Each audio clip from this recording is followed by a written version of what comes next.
Bonjour, mon nom est Robbie Ménard. C'est avec plaisir que je me joins à l'équipe de RDS comme analyste en tennis. Alors, mon rôle sera avant tout de décortiquer les matchs des joueurs. Maintenant, je vais me servir des statistiques avancées. Je vais me servir des indicateurs de performance. Vous me demandez c'est quoi les indicateurs clés de performance? C'est les facteurs qui font en sorte qu'un joueur va pouvoir gagner un match. Maintenant, pour chaque joueur, c'est différent. Certains, c'est le pourcentage de service. D'autres, c'est la quantité de coups droits d'attaque qu'on fait. Alors, sans plus tarder, on va commencer avec le joueur le plus grand de tous les temps, Roger Federer. Alors, les indicateurs de performance pour Roger Federer sont les jeux gagnés en service à 91 %. Ensuite, c'est son excellence sous pression, sa force mentale. Il est parmi les 5 meilleurs de l'ATP. Et son indicateur clé à améliorer, c'est les points gagnés en retour à 48,3 %. Sans plus tarder, regardons le premier indicateur. Donc ici, on voit Federer qui décide de faire un service volé. Il a perçu que Marian Cilic était en défensive et il a pris l'avantage du point en faisant service volé.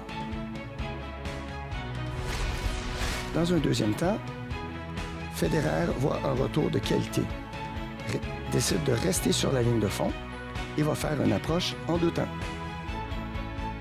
Il vient finir avec une volée exceptionnelle.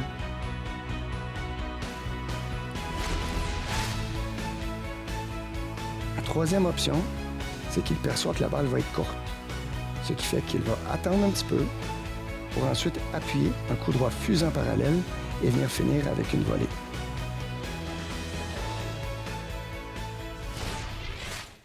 Sans plus tarder, on va aller avec le deuxième indicateur de performance, celui-là qui est de la force mentale. Federer fait un excellent retour offensif. Il perçoit que c'était le moment de le faire. 5e set.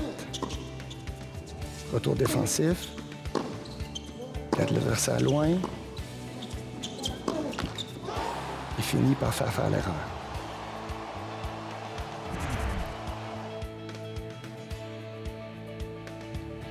Alors ici, ce que je veux qu'on regarde, c'est le moment. Il prend le temps de faire un retour défensif, se dégage, essaie de reculer, Cilic n'est pas capable, mais là, voit l'opportunité. Il fait un coup coupé qui force Cilic à l'erreur. On regarde le tout à vitesse normale et on est capable de percevoir sa force mentale, sa détermination.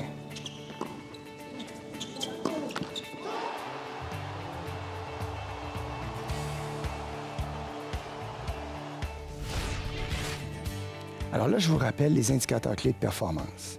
En premier cas, les jeux gagnés en service. En deuxième, il excelle sous pression. Et le dernier, ce qu'il doit améliorer, c'est sa qualité en retour de deuxième service.